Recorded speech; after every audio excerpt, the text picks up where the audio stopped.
오늘 설교 제목은 청함을 받은 자와 택함을 입은 자. 우리 한번 따라 하십시다. 청함을 받은 자와 택함을 입은 자.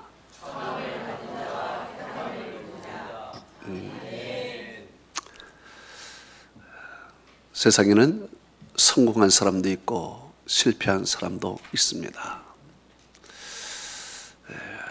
성공한 사람은 도대체 어떻게 하길래 성공을 했을까요? 실패한 사람은 도대체 어떻게 하길래 실패했을까요? 그 이유가 무엇입니까? 그것은 바로 기회라는 것입니다. 기회가 주어졌을 때 성공한 사람들은 그 기회를 딱 붙들고 성공으로 이끌어간 것입니다. 그런데 실패한 사람은 똑같은 기회가 주어졌는데 그 기회를 소홀히 하고 잃어버린 것입니다. 이런 말이 있습니다. 모든 사람에게는 똑같이 3번의 성공의 기회가 주어진다 그랬습니다. 모든 사람에게는 다 성공의 기회가 주어지는데 3번을 주어진다고 합니다. 3번. 그런데 우리는 그저 지나가는 그 기회가 아무것도 아닌 것으로 생각해서 실패하는 것이고, 지나가는 기회를 눈을 똑바르게 떠서 잡은 사람, 이 사람은 성공하는 사람인 것입니다. 오늘 성경은 이렇게 말씀하고 있습니다. 마태복음 22장 14절에 이렇게 말씀을 하고 있습니다. 청함을 받은 자는 많되 택함을 입은 자는 적으니라 그랬습니다. 이 말이 무슨 말입니까? 바로 기회를 잡은 사람은 적다라는 것입니다. 기회를 놓친 사람은 많이 있다라는 얘기입니다. 오늘 이 본문은 영혼 구원에 대해서 말씀을 하고 있습니다. 영혼 구원, 모든 사람에게 다 열려 있었습니다. 인류가 다 예수라는 2글자를 다 들어본 그런 사람들이죠. 다 모두가 영혼 구원의 길이 열려 있습니다. 그렇지만 모든 사람이 다 영혼 구원 받은 것은 아닙니다. 지극히 적은 숫자만 구원을 받았다는 이야기입니다. 성경은 이렇게 말씀하고 있습니다. 누가복음 17장 34절에서 35절은 이렇게 말씀하고 있습니다.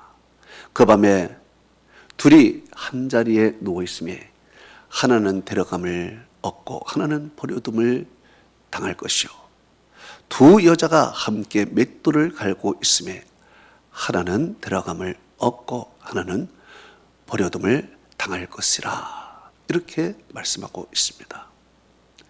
자, 같은 장소, 같은 일을 하면서 어떤 사람은 데려감을 당하고 어떤 사람은 버려둠을 당한다는 것이죠. 지금 우리 이 세상에 땅 위에 많은 사람들이 존재하고 있습니다. 같은 장소에 많은 사람들이 있습니다. 또 이 많은 사람들이 똑같은 생업에 종사하고 있습니다. 많은 사람들이 똑같은 일을 하는데 같은 장소에서 어떤 사람은 예수를 믿고 교회를 나와서 하나님의 은혜와 축복을 받고 살다가 죽어서도 영혼 구원을 받고 천국의 영원한 영생을 축복을 받고 간다는 것이죠.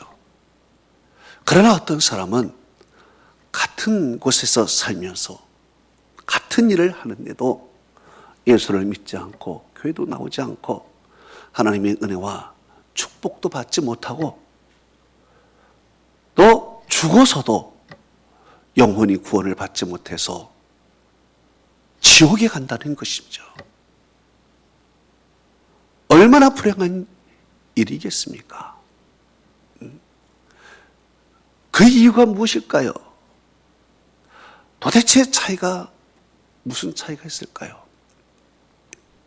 바로 하나님의 초청, 하나님께서 부르신 그 초청에 내가 응답하느냐, 내가 응답하지 않느냐, 여기에 바로 포인트가 있는 것입니다. 응답하는 사람은 기회를 얻는 것이요, 응답하지 않는 사람은 기회를 영원히 놓쳐버리는 것입니다. 오늘 성경은 이렇게 시작이 됩니다. 마태복음 22장 2절에 이렇게 말씀하고 있습니다. 천국은 마치 자기 아들을 위하여 혼인잔치를 베푼 어떤 임금과 같으니 그 종들을 보내어 그 청한 사람들을 혼인잔치에 오소서 하였더니, 오라 하였더니 이렇게 있습니다. 자, 이제 오늘 말씀은 어떤 임금이 자기 아들을 위하여 혼인잔치를 베풀어서 사람들을 초청을 한 것입니다. 초청을 했는데 초청받은 사람의 반응은 어떻습니까? 마태복음 22장 3절에 이렇게 말씀하고 있습니다. 오기를 싫어하거늘, 그래요. 오기를 싫어하거늘, 초청에 오기를 싫어했다 그랬습니다. 유대인 결혼 풍습은요, 보통 이 혼주가 3개월 전에 초청장을 보냅니다. 사람들을 보내서, 종들을 보내서 3개월 전에 미리 이날의 결혼식이니까 오십시오 하면은 그 사람들이 예 말하면은 이제 그 숫자만큼 테이블을 만들고 음식을 만들고 딱 세팅을 하는 것입니다. 그래서 이 사람들은 이제 처음에는 온다고 한 사람입니다. 오늘 본문은 이렇게 말하고 있습니다. 마태복음 22장 4절은 내가 오찬을 준비하되 그랬습니다. 자, 오찬, 정후에 결혼식을 준비하고 식사를 준비를 했습니다. 오찬. 자, 이 정오라는 것은 어느 시간입니까? 우리 하루 일과 중에서 가장 중간입니다. 이 정오라는 시간을 잘 사용해야 하루를 잘 지내는 것입니다. 그래서 이 정오는 중요하고 특별한 시간은 스케줄에서 중요한 것이죠. 그런데 혼인잔치를 바로 정오에 오찬을 베풀었다는 것입니다. 3개월 전에는 갈 수 있을 것 같았는데 막상 결혼식을 딱 치고 보니까 그 시간에 할 일이 너무 많은 거예요. 그래서 사람들은 갈 수가 없었다는 거예요. 오기를 싫어한다 그러는 거예요. 왜? 그 시간 결혼식 오찬을 가면은 하루가 다 망치는 거거든요. 시간을 다 낭비하는 거거든요. 예. 내가 저 사람을 위해서 내 시간을 이렇게 하루를 다 줄까? 참 그것도 고민이죠. 그래서 사람들은 안 온다는 거예요.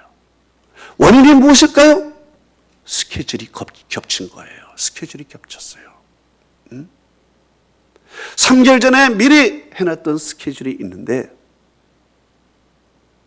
이제 중간에 나에게 유익한 스케줄이, 일정이 온 거예요.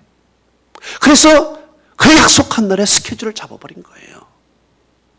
스케줄이 중복이 돼버린 거예요. 그래서 올 수가 없었던 거예요. 여러분, 우리 하나님께서도요, 우리에게 천국잔치를 베풀었습니다. 이 주일은요, 아주 오래전부터 하나님이 이 시간을 세팅을 해놓았습니다. 그리고 이 시간은 하나님의 시간이고 하나님을 만나는 시간입니다. 하나님께서 이 자리에 영적인 양식을 준비하고 우리에게 기쁨의 선물까지 다 성령의 선물까지 준비하고 우리와 약속한 이 시간이 기다리고 있습니다. 이것은 이 시간은 고정적인 시간입니다. 이것은 옛날부터 딱 하나님이 세팅한 그 시간입니다. 그런데 우리는 이 시간에 스케줄을 만들어 버립니다. 세상적인 스케줄을 우리는 만들어 버립니다. 그래서 이 거룩하고 하나님의 중요한 이 날에 사람들은 오기를 싫어하거늘 이런 겁니다. 오기를 싫어해요. 스케줄이 겹친 거예요. 교회도 와야 하지만 저것도 또 스케줄이 있어요. 예? 얼마나 참 고민이 될까요? 그래서 못 오는 거예요.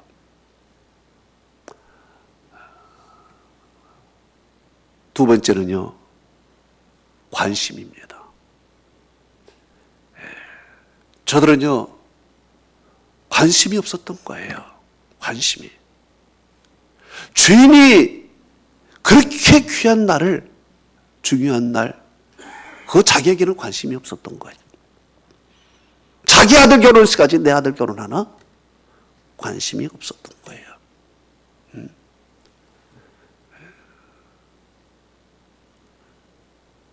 무슨 일에만 관심이 있었습니까? 현실적인 일에만 관심이 있었던 거예요.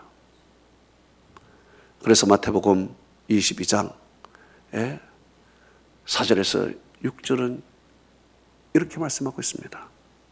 내가 5천을 준비하되 나의 소와 살찐 짐승을 잡고 모든 것을 준비했으니 혼인잔치에 오소서 하라 하였더니 그가 돌아보지도 않고 한 사람은 자기 밭으로 한 사람은 자기 사업하러 가고 그 남은 자들은 종들을 잡아 모욕하고 죽이니 그랬습니다. 네.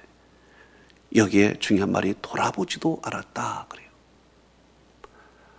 돌아보지도 않았다. 이것은 관심인 것입니다. 관심조차 없었다. 초청에 관심조차 없었고 주인이 무엇을 하는지 관심조차 없었어요. 네. 아무것도 원치 않았습니다. 그리고 어디에 관심이 있었습니까? 자기 현실적인 문제만 관심이 있었던 거예요. 현실적인 문제만. 여기에 자기라는 단어가 나옵니다. 자기의 밭으로, 자기의 사업으로, 자기의 사업, 자기의 밭, 여기에만 관심이 있었던 거예요. 그래서 그 약속한 날에 밭으로 가고,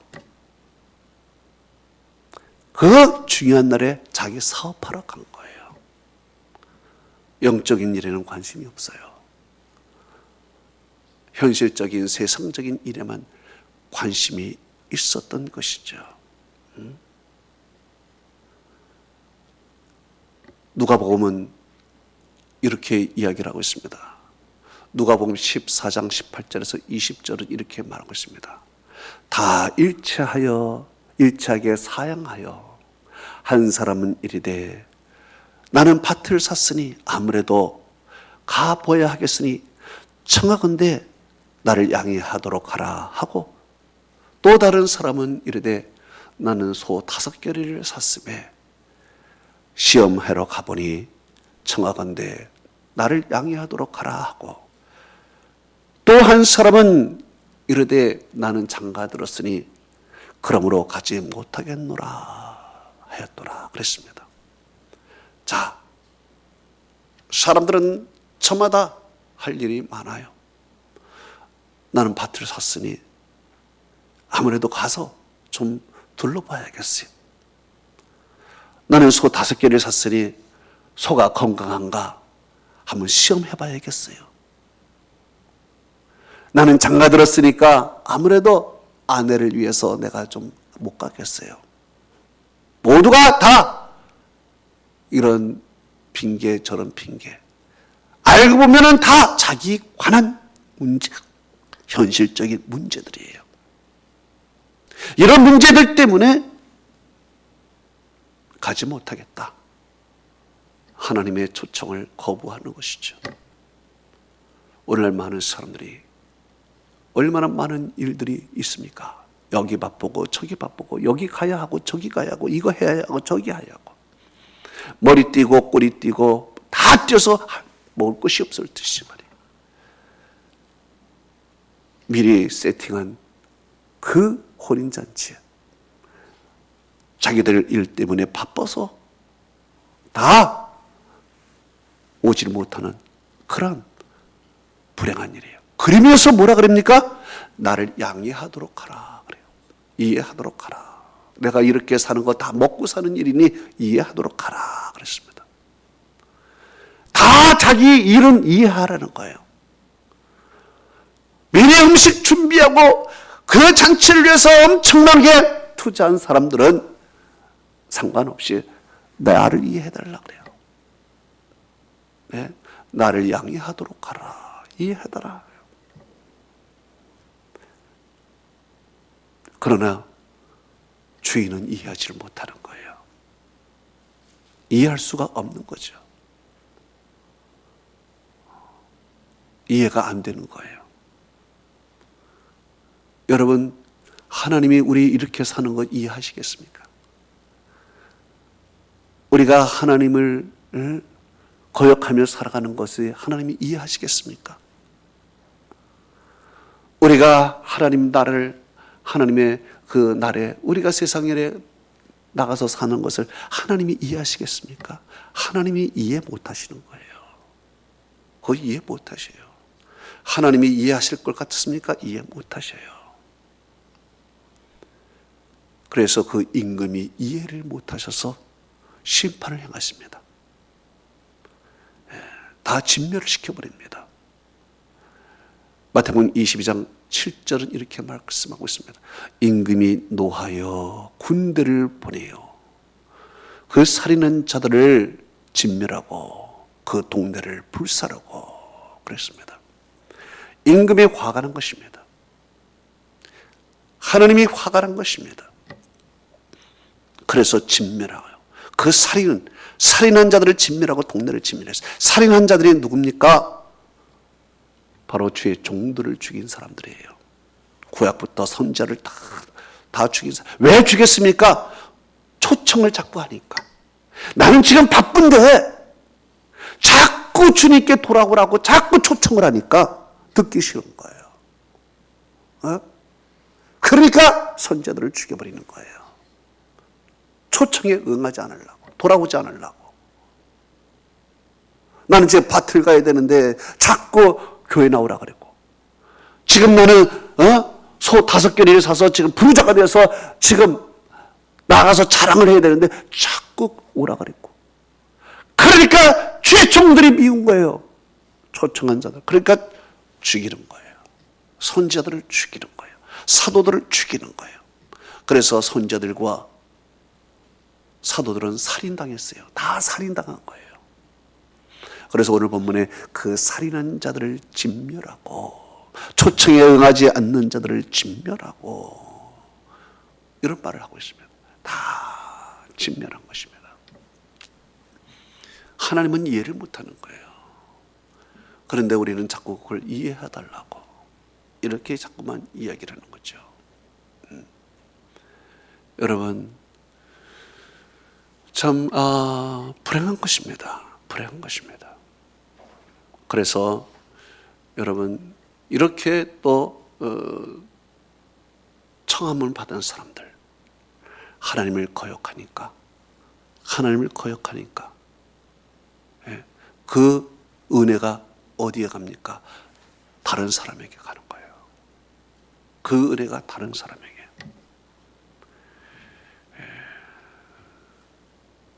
원래 이 택함 받은 사람과 청함 받은 사람의 차이는 무엇입니까? 청함 받은 사람은 초청장을 받은 사람이에요. 그야말로 초청장을 받았어요.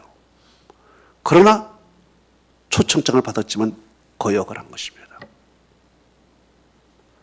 택함 받을 사람은 누구입니까?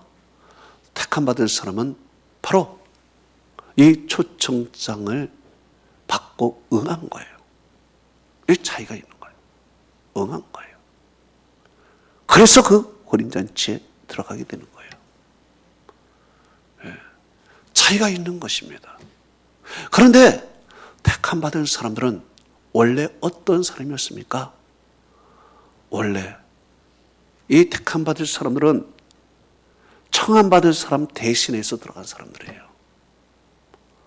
인간적으로 말하면 자격이 없던 사람들이에요.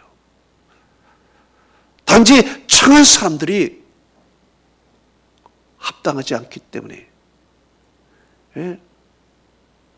거부하기 때문에 온 거예요. 오늘 마태복음 22장 8절 9절은 이렇게 말씀하고 있습니다. 혼인잔치를 준비하되 청한 사람들은 합당하지 아니하니 네거리 길에 가서 사람을 만나는 대로 혼인잔치에 청하여 오라 한대, 종들이 길에 가서 악한 자나 선한 자나 만나는 대로 모두 데려오니 혼인잔치에 손님이 가득한지라 그랬습니다.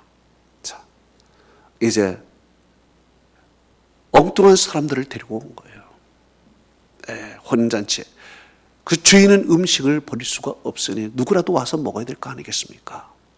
그러니까 데리고 오는 거예요. 이곳저곳에서 데리고 오는 거예요. 원래 청함받지 않는 사람들이었어요. 택함받은 사람들은 원래 청함받지 않고 인간적인 자격이 없는 사람이었습니다. 이 사람들을 데리고 오는 거예요. 누가복음은 이렇게 말씀하고 있습니다. 누가복음 14장 23절에서 24절은 이렇게 말합니다. 사람을 강권하여 데려다가 내 집을 채우라. 내가 너에게 말하니 전에 청했던 그 사람들은 하나도 내 잔치를 맛보지 못하리라 하셨느니라. 전에 청했던 사람들, 인간적인 자격이 있고 청함을 받을 수 있는 자격이 있는 사람들은 합당하지가 않는 거예요. 그리고 대신 네거리 길에 가서 데리고 와라는 거예요. 데리고 와서 내 집을 채우는 거예요. 그런데 문제는 이 집에 왔다고 해서, 초청에 응했다고 해서, 혼인잔치에 왔다고 해서 이 사람이 택함받은 사람이냐? 그렇지 않다는 거예요. 단지 내가 부르심에 응할 뿐이에요. 저 사람이 거부했기 때문에 내가 대신 온 것뿐이에요. 여기까지 정말 하나님의 은혜죠. 하나님의 은혜예요. 그러나 이 사람 아직 택함받은 사람들이 아니에요. 택함받은 쪽으로 한 발 더 나간 사람뿐이에요.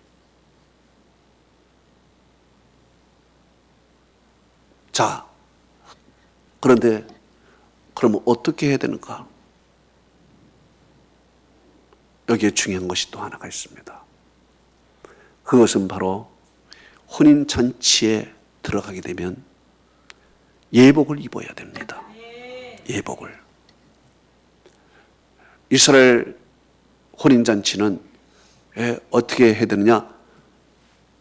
예복을 입어야 됩니다. 그저 막 옷을 입어서는 안 됩니다.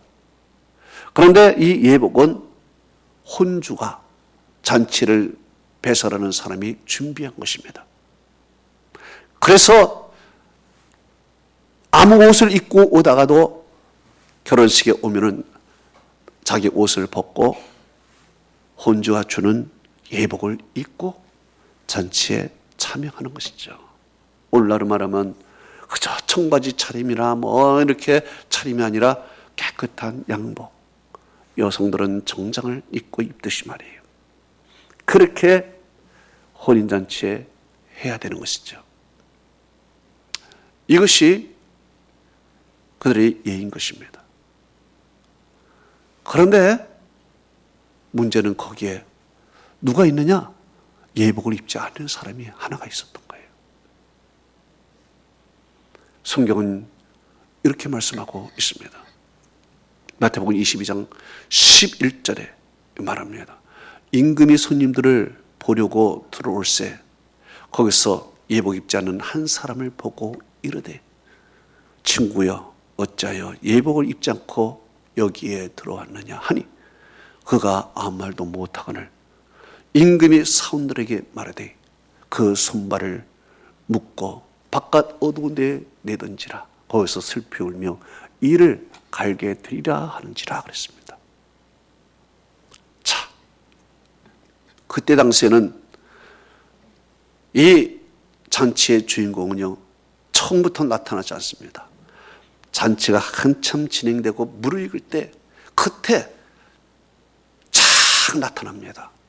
그리고 사람들한테 박수를 받고 환영을 받는 것입니다. 자, 이제 잔치가 무르익었습니다. 무르익었는데 거기에 예복을 입지 않고 그저 옛날 옷을 입고 자기 입던 옷을 입고 먹는 사람이 있습니다. 이것은 무슨 말이냐? 이것은 혼주에게 굉장히 신뢰입니다. 무례한 행동인 것입니다. 이 잔치를 무시하는 태도인 것입니다. 그래서 그 임금이 화가 난 것입니다. 이 귀한 잔치를 무시하고 무례하게 행동을 하고 불성실한 그 사람을 손발을 묶어서 바깥 어두운 데 내던지라 지옥에 내던지라 이 말입니다. 예? 이 사람은 합당하지 않다는 것이죠. 자, 보십시오. 청함을 받지 않는 사람도 역시 마찬가지입니다. 그러나 혼인잔치에 들어온 사람들 가운데서도 역시 택하지 않는 사람이 있습니다. 그 안에 들어왔으면, 혼인잔치에 들어왔으면 야 됐다라고 하는 것이 아닙니다. 거기서도 택하지 않는 사람이 있는 거예요. 오늘날 교회에 왔다고 해서 다 주님이 택한 백성이냐? 아니라는 것이죠. 그러면 이 예복이라는 것은 무엇을 뜻하는 것이냐? 예복이라는 것은 성경은 이렇게 말합니다. 이사야서 61장 10절은 이렇게 말합니다. 그가 구원의 옷으로 내게 입히시고 의의 겉옷으로 내게 더하심이 그랬습니다. 예복이라는 것은 구원의 옷입니다. 의의 옷인 것입니다. 두 번째로 갈라디아서 3장 27절은 이렇게 말씀하고 있습니다. 누구든지 그리스도와 합하기 원하는 자는, 합하기 원하여 세례를 받은 자는 그리스도로 옷 입었느니라 그래요. 그렇기 때문에 예복이라는 것은 그리스도와 합하는 표시인 것입니다. 또한 세 번째는 요한계시록 19장 7절 8절에 이렇게 말씀하고 있습니다. 이 세마포 옷은 성도들의 옳은 행실이라 그래요. 이 세마포 옷을 입은 자, 예복을 입은 자는 옳은 행실, 곧 주인의 뜻을 따라서 순종하고 살아갔던 사람을 얘기하는 것입니다. 그러니까 이 예복이라는 것은 무엇이냐? 예복이라는 것은 바로 구원받은 자, 의의 옷을 입은 자, 의로운 자, 하나님의 말씀에 순종하는 자, 이런 사람들이 입는 옷이에요. 이런 사람들이, 예? 이런 사람, 이거 옷을 입어야 이게 택함 받은 거예요. 그러면 택함 받은 거와 청함 받은 거의 차이는 무엇이냐?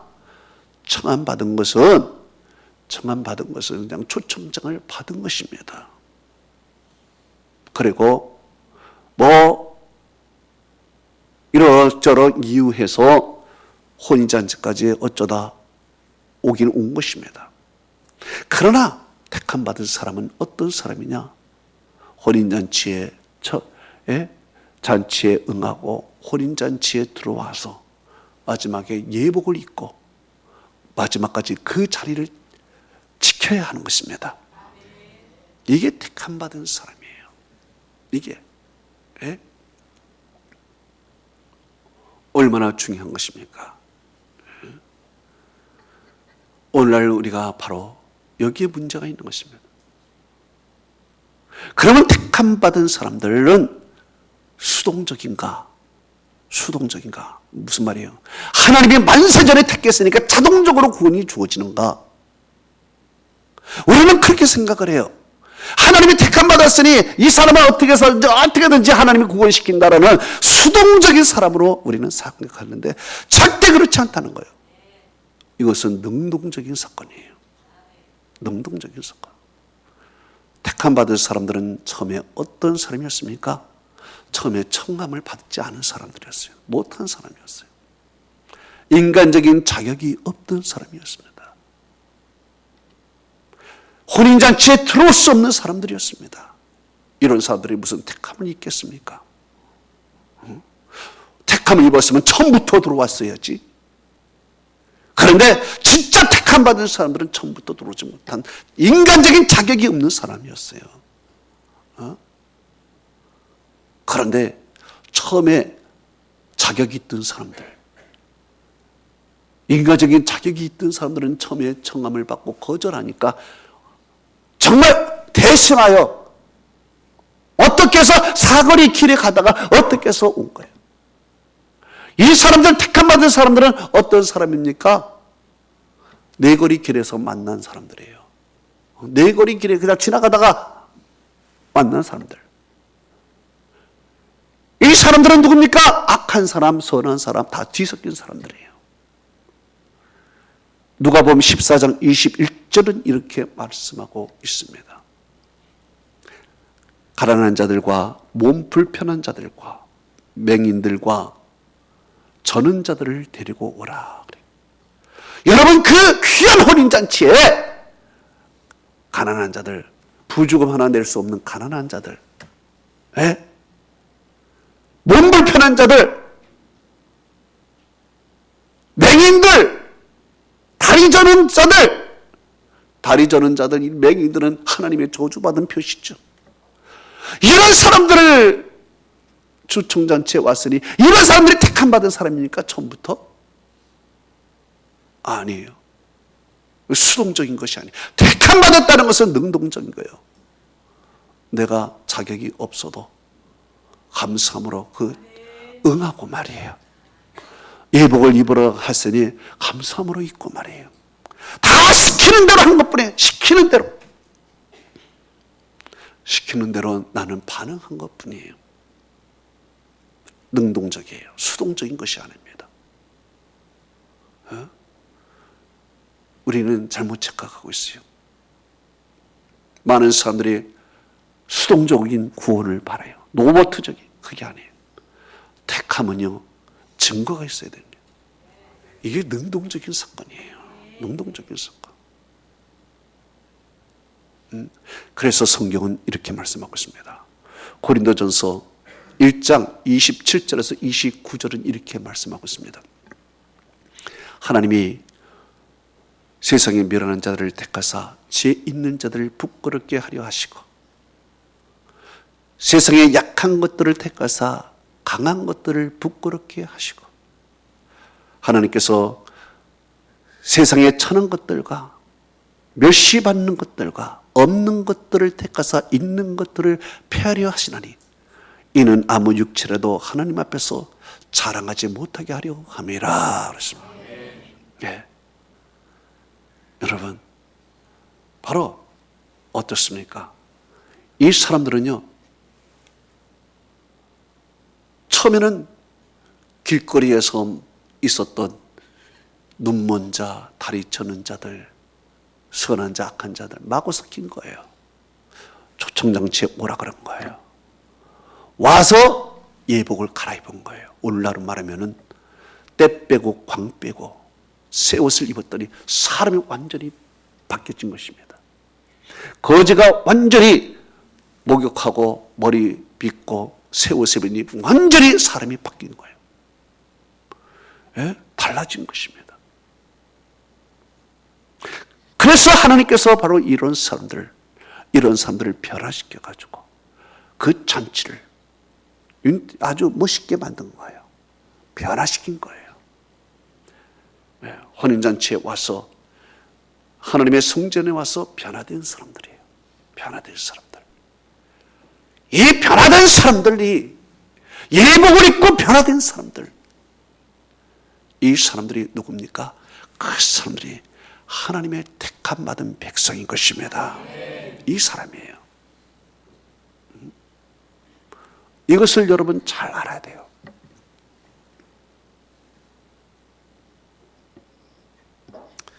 여러분, 결론을 맺습니다.